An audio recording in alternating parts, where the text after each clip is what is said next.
Olá, Porto Velho, querida e amada capital simpatia. Olá, você de todo o grande estado de Rondônia que me dá o privilégio da sua audiência. Eu sou o Benito, esse é o nosso conteúdo Amazônia e estamos juntos com você aqui mais um dia para encurtar distâncias, para levar até a sua casa informações que são agregadoras de valor. E para que tudo seja melhor, a primeira coisa é sempre evocar aqui e aí sobre todos nós as bênçãos e a presença de Deus. Que o grande arquiteto do universo sempre nos dê mais justiça, paz, perfeição, luz, força e beleza em tudo que fazemos. Afinal, com quem Deus anda, nunca anda só e sempre anda bem. Bom, sem mais delongas, está aqui do meu lado o escritor, né? Eu gosto de falar, o escritor mesmo, né? Walter de Oliveira Bariani, que vai falar hoje sobre um assunto bem interessante, de cunho didático e histórico. Maçonaria e a herança templária. Vou conhecer um pouco mais de maçonaria hoje, gente. Já que está tão em voga hoje na internet, uns amam e outros odeiam. Vamos conhecer um pouco mais desse momento. Mas, tudo bem que está a família, está bem? Graças a Deus. Está saudável, né, meu tudo amigo? sob controle, mantendo o isolamento quieto lá. Somos grupo de risco, né? Vamos manter o isolamento e graças a Deus. Eu sei como é que é, eu sou grupo de risco. Eu não passo uma agulha, às vezes, meu amigo. Bom, eu vou chamar a nossa vinheta, nós vamos começar a conversar, tá bom, meu querido? Por favor, Deus, nossa vinheta.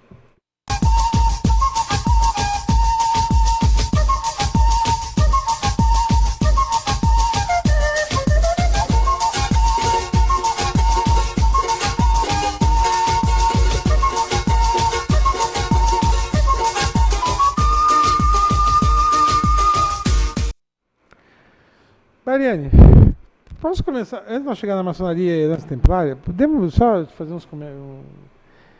Por que eu já te fiz essa pergunta algumas vezes nesse programa, em outros tempos, mas por que a maçonaria causa tanto temor em algumas pessoas?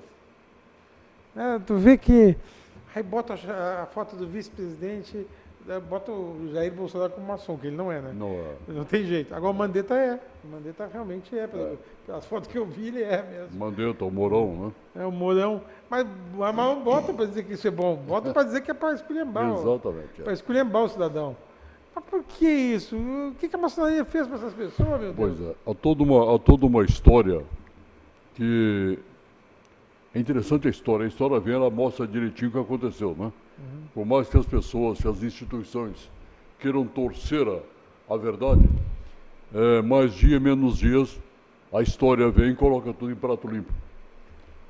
Nós vamos observar que quando ocorreu a reforma protestante, a maçonaria naquela época, e até bem pouco tempo passado, ela era uma força política muito poderosa. E ela... quando ocorreu o movimento separatista, aquele movimento da reforma protestante, a Igreja Católica, logicamente, não aceitou aquela situação e passou a perseguir os reformistas.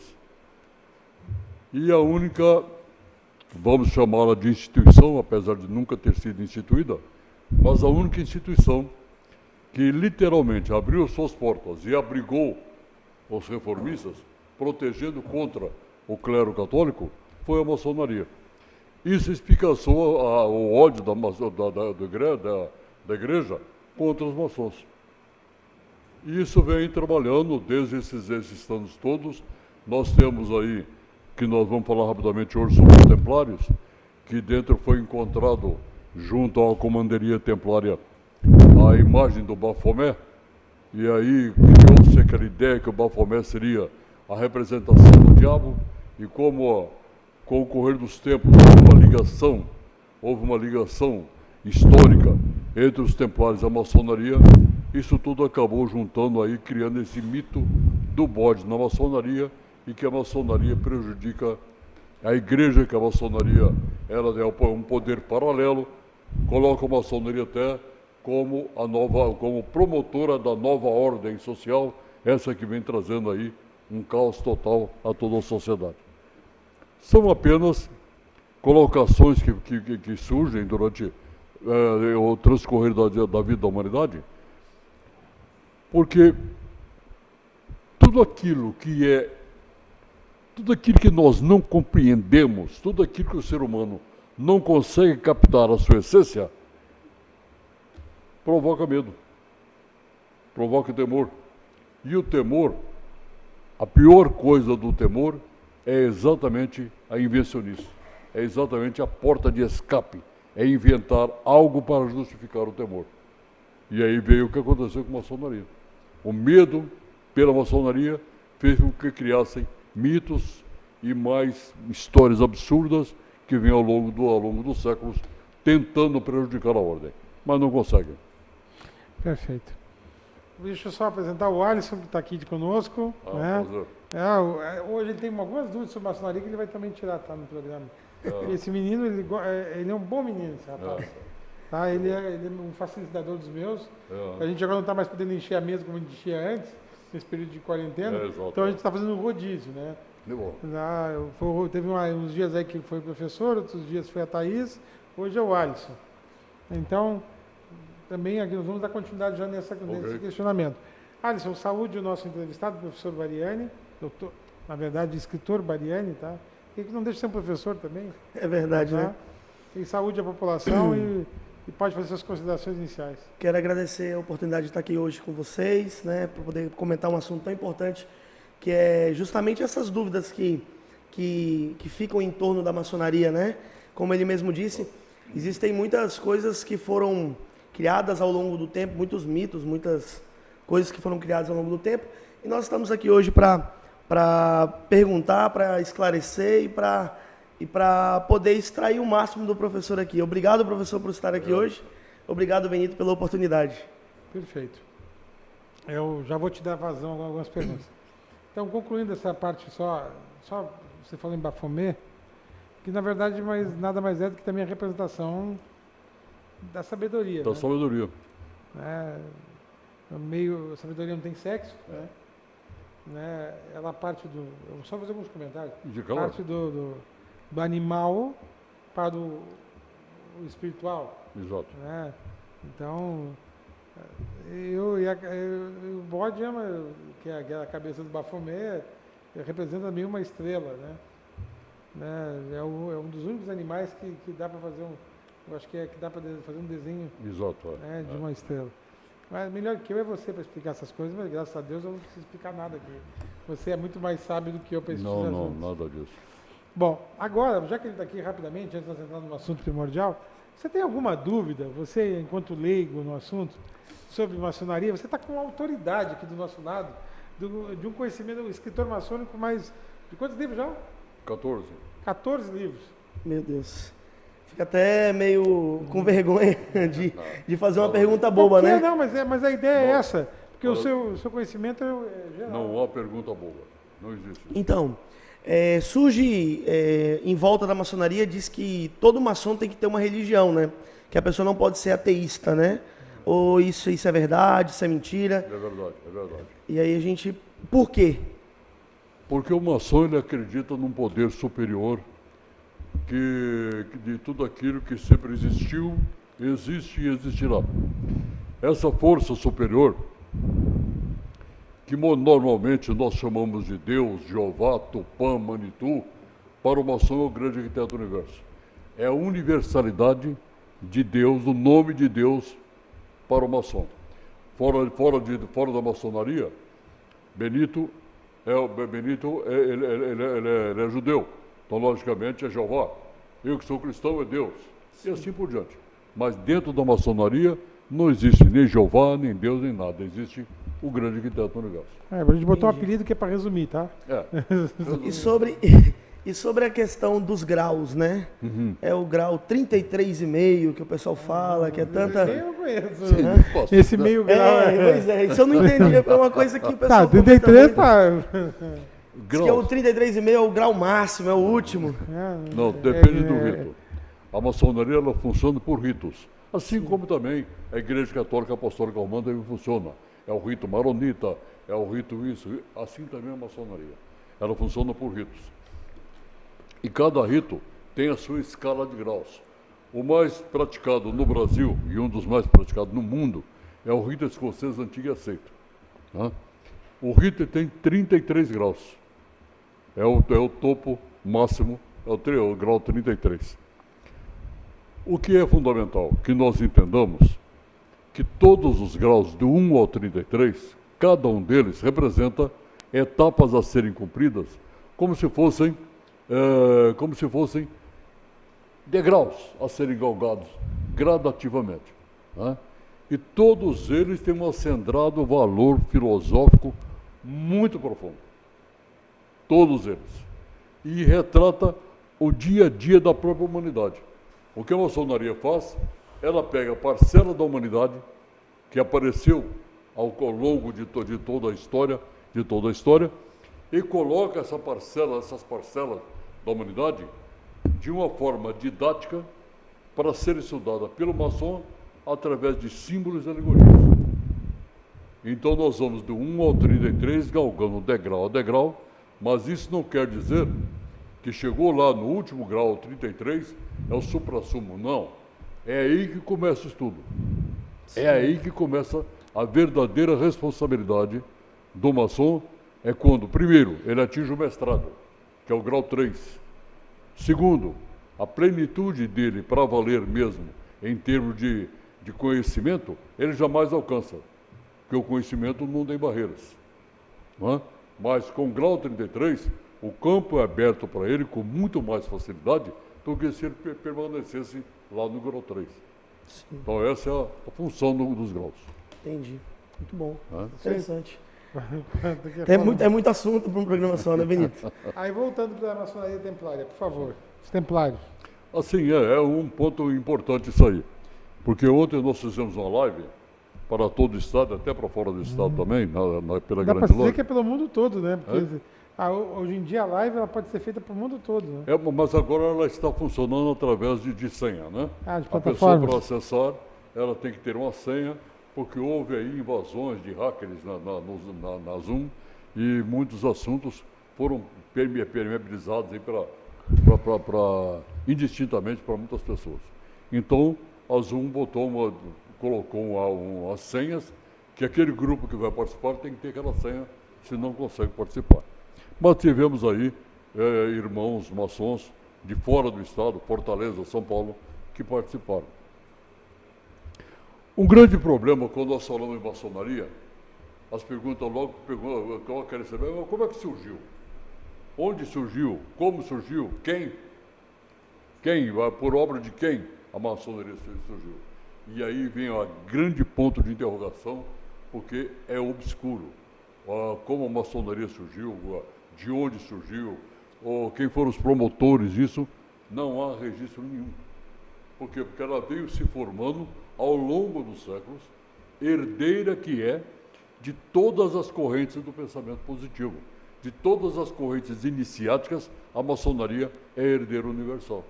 Então nós, por exemplo, falamos sobre a herança templária, que é uma das heranças, mas ela tem a herança egípcia, tem a herança grega, tem a herança da China, do Japão.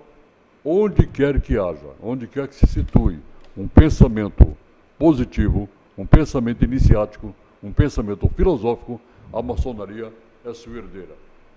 Mesmo que com isso ela não tenha sido constituída por essas correntes, mas ela se fortaleceu ao adquirir esses pensamentos, ao herdar esses pensamentos, ela foi se consolidando ao longo dos séculos até chegar nessa perfeição que ela é hoje.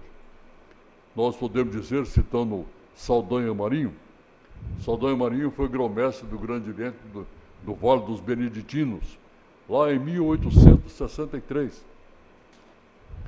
Ele disse várias frases, mas essa me calou mais fundo, que eu vi uma profundidade maior nela. Ele disse que admirava duas instituições na face da terra. Uma era o cristianismo, que para ele o cristianismo era de origem divina, por isso ele admirava. E a outra era a maçonaria, que é a mais perfeita obra que o homem jamais sonhou em compor.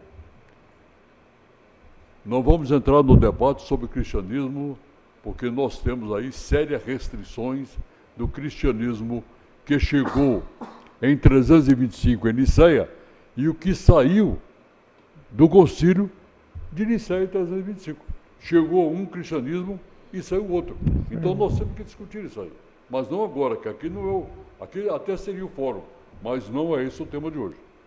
Mas com relação à maçonaria, quando fala que ela é a mais perfeita obra que o homem jamais pensou em compor, nós não temos como negar. Porque realmente a maçonaria extrapolou o próprio homem. Ela foi crescendo filosoficamente, historicamente, cientificamente, de tal forma que extrapolou o próprio homem. Hoje nós observamos a maçonaria e constatamos que ela está séculos à frente da própria humanidade. Isso é uma coisa extraordinária que não acontece com nenhuma outra ordem, com nenhuma outra instituição. Alisson, quer fazer algum comentário, meu querido? Rapaz, gerou muitas dúvidas, mas eu acho que a maior obra assim, é porque geram muitas discussões, né? Essa questão. Assim, quando você fala que a maior obra que o homem jamais pensou em compor. Mas se o homem que compôs ela, então a maior obra mesmo é o homem. Sim, se veio do homem, então ela tem que vir de algum lugar. Então, assim, as dúvidas que geram, é como você falou, ela não sabe de onde que veio. Por isso que é o grande mistério, da onde que veio a maçonaria, como o senhor mesmo falou. Então, assim, por isso que geram muitas dúvidas em cristãos, em pessoas, né, que se dizem evangélicos. O pessoal também institui ela como uma seita, porque a seita, eu não sei dizer, porque por que seita? Porque seita são muito cheios de rituais, né? Como as seitas são também. Então, eu acho que isso que faz assustar um pouco o homem, e a questão do segredo, a questão de não poder abrir, como o senhor mesmo falou, para poder participar de reuniões, tem que ser convidado, é uma coisa mais restrita. Eu acho que tudo isso fica uma pleura em cima da maçonaria, que gera essa dúvida e esse medo das pessoas. Eu acho que se fosse uma coisa mais aberta, mais acessível às pessoas, minha mãe mesmo é uma pessoa que morre de medo de eu ser convidado, minha mãe fala assim, não sei o quê, mas... Então, assim, eu sou muito corajoso para poder conhecer as coisas, muito curioso. Mas, assim, minha mãe sempre botou medo, mas eu falei, mãe, mas o dia que eu tiver que conhecer, eu vou conhecer. Mas, assim, eu acho que a gente tem que desmistificar esse medo, essa pleura que fica em cima da maçonaria, para tornar mais acessível às pessoas. Porque a gente sabe que não é só a maçonaria, mas quando a gente gera pensamentos abundantes, positividade, esse tipo de coisa, a pessoa acaba prosperando e crescendo na vida. E a maçonaria está muito ligada à prosperidade. Então, eu acho que está muito mais ligado à mentalidade que é gerada dentro da maçonaria do que a própria maçonaria em si. Como você tem outras atividades que fazem com que as pessoas tenham essa mesma positividade, como os coaches, treinamentos, capacitação. Eu acho que a maçonaria está muito ligada a tudo isso, né? A prosperidade e esse mistério fazem com que as pessoas fiquem com medo de adentrar, de conhecer. Eu queria que o senhor falasse um pouco mais sobre esse mistério, sobre isso que a gente comentou aqui. Um dos pontos fundamentais que você tocou. Seita. A maçonaria não tem o menor espírito de seita. Sim. É absolutamente isento de qualquer tipo de seita. Não há. Por quê? Porque ela não é dogmática. Ela não tem dogmas. Se é algo que é visceralmente contrário à maçonaria, são os dogmas. Sim. Ela não é dogmática. Ela é liberal. A principal luta da maçonaria é pelo respeito à liberdade de pensamento do ser humano. E qual é o maior patrimônio da maçonaria? O ser humano. O ser humano. E nós não estamos falando apenas o homem maçom. Porque quando nós somos iniciados na maçonaria, inicia-se toda uma família. Inicia-se toda uma família. Então, não importa para nós se a pessoa é católica, espírita, protestante, evangélico. Aliás, são raros os evangélicos dentro da maçonaria. Mas a maioria é católica apostólico romano. Sim. E não há qualquer incompatibilidade dos postulados maçônicos com qualquer tipo de religião que exista, a não ser que essa religião seja contra os direitos humanos. Aí a maçonaria é virtualmente contra, Entendi. visceralmente contra. Nós não temos o dogma da salvação, nós não temos o dogma do perdão, Sim. nós não temos o dogma da infalibilidade de nossos líderes. Ou seja, a maçonaria é liberdade de pensamento. É uma escola de moral filosófica,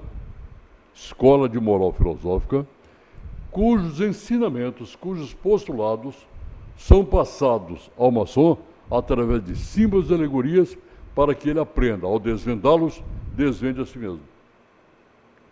O Bafomé, por exemplo, nós falamos aí que é um ser... Sabedoria, né? É uma sabedoria, mas é um ser embrionário, podemos dizer assim. Bom, mas o Sagitário também é um ser embrionário. E é um símbolo extraordinário. Sim. Né? É o homem, metade animal, ou seja, e a metade homem está exatamente na parte superior. O mental domina o material. São campos onde a maçonaria estuda, ela penetra em seu estudo e procura revelar esses mistérios da natureza e não da maçonaria. São mistérios da natureza que a maçonaria traz até o seu membro e fala, estude, o caminho é esse. A maçonaria ela não pega o seu membro e fala, olha, você tem que andar por aqui. Não. Olha, o caminho é esse. Vai, se você quiser.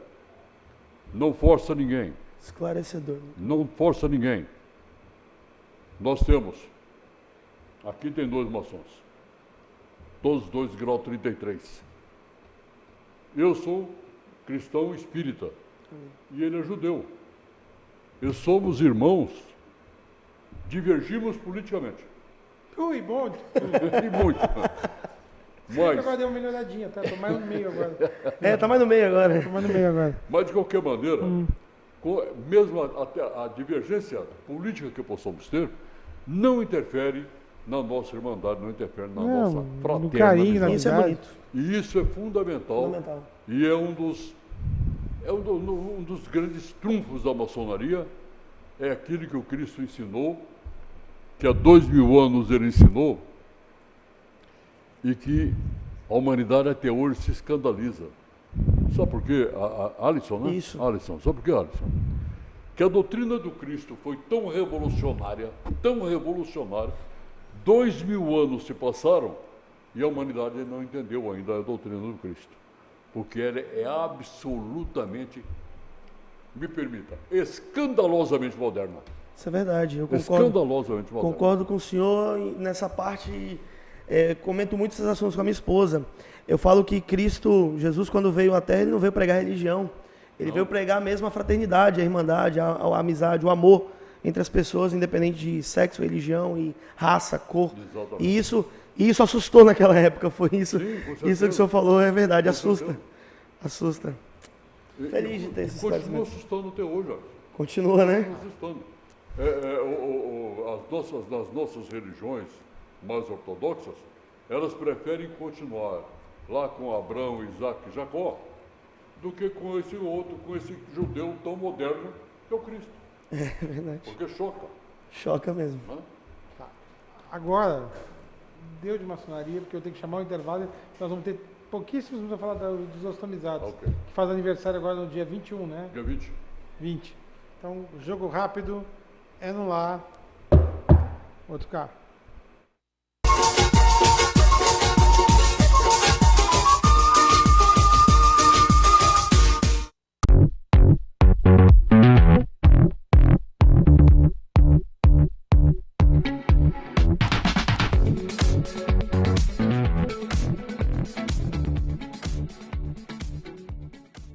Você precisa cuidar da sua saúde. Está sem plano e cansado de ter que esperar? venha para Sol Saúde. Próximo à Praça da Pirâmide, com as principais especialidades médicas, exames laboratoriais, com toda a atenção e agilidade que você precisa.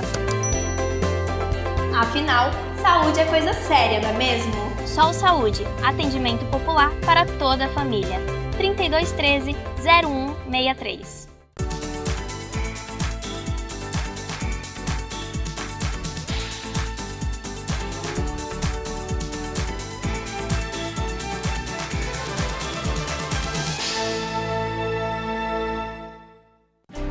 O que eu procurei? Tecnologia avançada. Método personalizado. Profissionais com credibilidade. Hospital de Olhos Veloso, o maior centro oftalmológico da região. Há mais de 3 décadas investindo em profissionais, estrutura e inovação em Rondônia. O objetivo é a qualidade de vida de seus pacientes. Diagnóstico e tratamento com excelência. E você? O que você está procurando? Hospital de Olhos Veloso.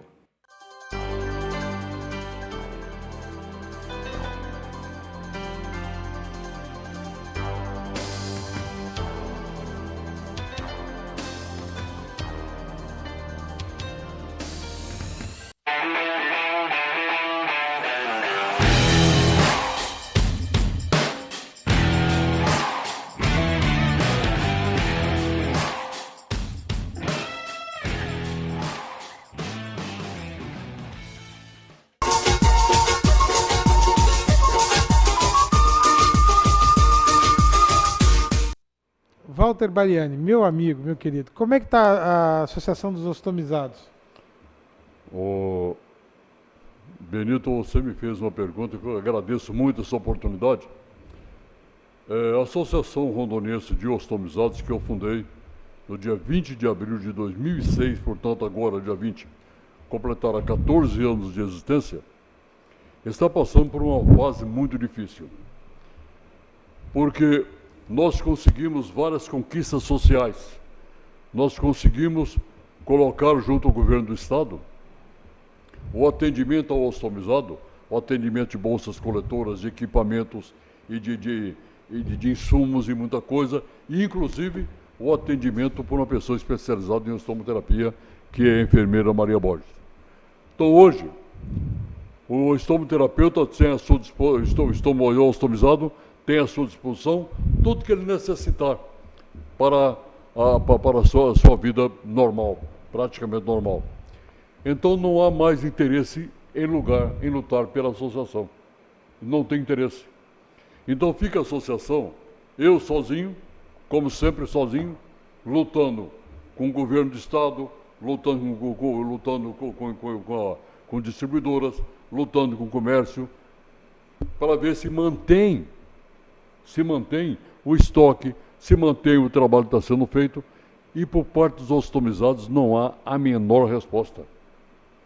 Então, dia 20 agora, completa de 14 anos, eu sou presidente desde a fundação eu sou presidente, que não aparece ninguém para assumir a presidência.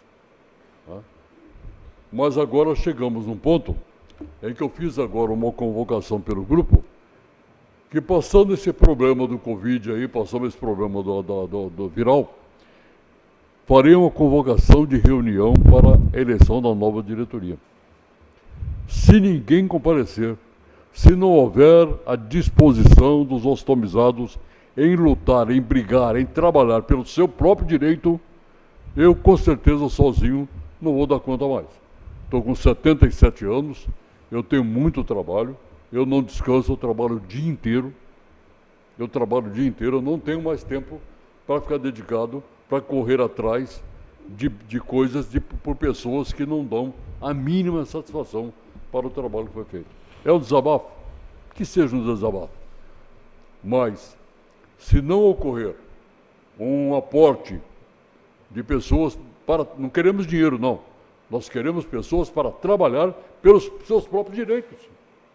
Estou chamando os ostomizados para lutarem pelos seus direitos. Porque vai chegar num ponto em que eu vou abandonar, porque eu não dou conta. Como é que um boi só puxa um carro? Como é que uma andorinha só faz verão? Então, vai chegar um ponto em que eu vou fechar a associação. E aí vai faltar insumos, e eu quero ver o que vai acontecer. Espero que não. Marlene, muito obrigado pela tua presença, mas antes, Alisson, complemente, já encerrando. Professor, muito obrigado pelos esclarecimentos, muito obrigado pela informação que o senhor trouxe para a gente no programa hoje. E a vocês de casa, até o próximo programa. Cara, muito obrigado. O que precisar para a Associação dos Ostomizados ainda enquanto presidente, pode contar comigo. Obrigado. Tá, espaço que precisar, sempre contei. eventos que precisar divulgar. E espero que eventualmente, como você venha a cada 2, 3 meses, venha aqui para dar essas aulas que você dá sobre maçonaria antiga e moderna. Aprendo muito mais do que ensino. A verdade é essa. E eu te agradeço muito, meu irmão, por essa oportunidade, especialmente para que nós possamos falar da nossa ordem, que ela continua sendo a grande incógnita da sociedade. Então, mais uma vez, muito obrigado, tá bom, querido? E por hoje é só, pessoal, que o grande arquiteto do universo continue descobrindo a todos com sua luz, sua vida, seu amor, e eu te encontro aqui com certeza num próximo programa. Foi um privilégio ter estado com vocês. Até lá.